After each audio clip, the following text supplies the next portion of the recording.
হিংসা বাংলায় নতুন নয়, সেটি লোকসভা নির্বাচন হয়ে থাকুক বা বিধানসভা নির্বাচন। বাংলায় ভোট পরবর্তী হিংসা যেন একটি কালচারে দাঁড়িয়েছে। তেমনই 2024 লোকসভা নির্বাচনের পরেও আমরা ঠিক সেই ভোট পরবর্তী হিংসার চিত্র কিন্তু দেখছি, এখনো চোখে পড়ছে। এবং এই ভোট পরবর্তী হিংসা নিয়ে কিন্তু ইতিমধ্যে কলকাতা হাইকোর্টে একাধিক মামলা চলছে, যার মধ্যে একটি মামলাতে 6 জন মূলত কলকাতা হাইকোর্টের তরফ থেকে নির্দেশিকা দেওয়া হয় রাজ্য সরকারকে, যেখানে রাজ্য সরকারকে কিন্তু ইতিমধ্যে মূলত বলা হয় যে একটি রিপোর্ট কলকাতা হাইকোর্টে জমা দিতে, এবং ইতিমধ্যে কিন্তু সেই রিপোর্ট রাজ্য সরকার কলকাতা হাইকোর্টে জমা দিয়েছে। আমরা জানি নাকি যে 16 জুন কিন্তু এই নির্দেশিকা দেওয়া হয়। 16 জুন বিচারপতি কৌশল চন্দ্র যে ডিভিশন বেঞ্চ, সেই ডিভিশন বেঞ্চে কিন্তু এই নির্দেশিকা দেওয়া হয়েছিল রাজ্য সরকারকে, এবং সেই নির্দেশিকা অনুযায়ী কিন্তু রাজ্য সরকার ইতিমধ্যে এই ভোট পরবর্তী যে সন্ত্রাস বা হিংসা পরিস্থিতি আমরা দেখছি তার উপরের একটি রিপোর্ট কিন্তু রাজ্য সরকার ইতিমধ্যে কলকাতা হাইকোর্টকে জমা দিয়েছে। মূলত কৌশিক চন্দ্র ডিভিশন বেঞ্চে কিন্তু যে কথা বলা হয়েছিল যে ভোট পরবর্তী হিংসা নিয়ে যারা মামলাকারী বা যারা আক্রান্তকারী তাদের যে এফআইআর দায়ের প্রক্রিয়া মসৃণ করতে হবে, এবং সেই বিষয়ে কিন্তু তিনি বলেছিলেন যে কলকাতা পুলিশের যে ডিজি আছেন তাকে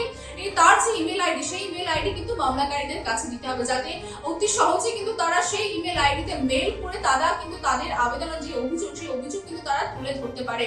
এবং ঠিক সেই মতোই কিন্তু 6 জুন থেকে 12 জুনের একটি রিপোর্ট রাজ্য সরকার ইতিমধ্যে কলকাতা হাইকোর্টে পেশ করেছে, এবং যে রিপোর্টে দেখা যাচ্ছে যে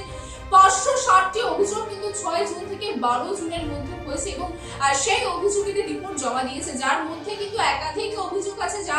এফআইআর ইতিমধ্যে দায়ের করা হয়েছে, যা তার মধ্যে নানান অভিযোগ আছে যা ইতিমধ্যে কোনোভাবে কোনো আইনি পদক্ষেপ নেওয়া হয়নি। তারই কিন্তু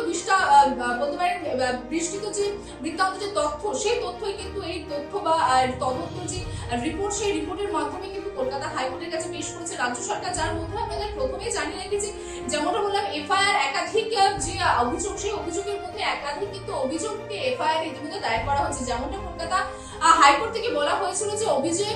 জমা পড়ার পরে যে সেটি খতিয়ে দেখা হবে যে সেই অভিযোগের ভিত্তিতে কি কোনো আইনি ব্যবস্থা নিতে হবে, কি এফআইআর দায়ের করা হবে কিনা, তার উপর সেই অভিযোগের উপর ভিত্তি করছে। তেমনটাই কিন্তু 560টি যে অভিযোগ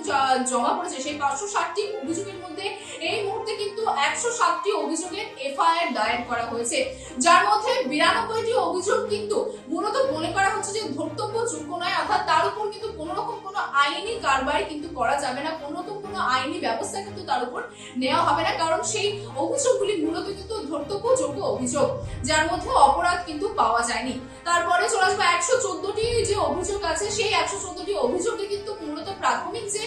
অনুসন্ধান প্রক্রিয়া, সেই প্রক্রিয়া কিন্তু সম্পন্ন হয়েছে, এবং তারপরে দেখা গেছে যে কোনো অপরাধের সঙ্গে কোনো রকম কোনো যোগ পাওয়া যায়নি এই 114টি অভিযোগে, যার জন্য এর উপরেও কোনো রকম কোনো কারবাই করা হবে না। তারপরে চলে আসবো 18টি অভিযোগ, যা কিন্তু মূলত ভোট পরবর্তী সন্ত্রাস নিয়েই নয়, কারণ আমরা জানি যে ইমেলে পাঠানো হচ্ছিল, যে ইমেল কিন্তু ডিজিট দেওয়া হয়েছিল, সেই ইমেলে স্পষ্ট ভাষায় বলা ছিল যে ভোট পরবর্তী সন্ত্রাসে যদি কোনো অভিযোগ হয়ে থাকে সেই অভিযোগ কিন্তু মূলত এখানে দায়ের করতে হবে। কিন্তু 160টি যে অভিযোগ আছে, সেই 160টি অভিযোগের মধ্যে 18টি অভিযোগ দেখা যাচ্ছে ভোট পরবর্তী হিংসা দিয়েই না, যার জন্য কিন্তু সেই 18টি অভিযোগের উপর কোনো রকম কোনো কার্য বা আইনি পদক্ষেপ নেওয়া হবে না। তারপরে 88টি অভিযোগ দেখা যাচ্ছে যে দুটিবার করে অভিযোগ করা হচ্ছে, মানে বলতে পারেন যে একই অভিযোগ কিন্তু দুবার করে করা হচ্ছে, যা কিন্তু 88টি অভিযোগ রয়েছে, এবং তার পাশাপাশি 3টি অভিযোগ করা হচ্ছে যার কিন্তু কোনো রকম কোনো ঠিকানা দেওয়া হয়নি। কোনো রকম কোনো ঠিকানা না দেওয়ার জন্য সেখানে বা সেই অভিযোগ যদি আইনত ভাবে বা আইনের ধারার মধ্যেও পড়ে, তাহলেও কিন্তু সেই অভিযোগের কোনো রকম কোনো এফআইআর করা যাবে না, কারণ কোনো রকম কোনো নির্দিষ্ট ঠিকানা সেই অভিযোগের দেওয়া নেই। অর্থাৎ সর্বোপরি বলতে পারেন যে এই মুহূর্তে 138টি অভিযোগ খতিয়ে দেখা হচ্ছে, এবং কাজ শেষ হলে আইন অনুযায়ী সেই অভিযোগের উপর ব্যবস্থা নেবে। ইতিমধ্যে যেমন বললাম 104টি অভিযোগের কিন্তু ইতিমধ্যে এফআইআর কিন্তু দায়ের করা হয়ে গেছে, এবং বাকি যে অভিযোগগুলো আছে কোনো না কোনো ত্রুটি আছে, যার মধ্যে 138টি অভিযোগ এখন দেখা যাচ্ছে তার কিন্তু খতিয়ে দেখা হচ্ছে, এবং তার দেখা অনুযায়ী আইন অনুযায়ী কি পদক্ষেপ নেওয়া হবে সেটি খতিয়ে দেখে দেখা যাবে। তবে ইতিমধ্যে এই যে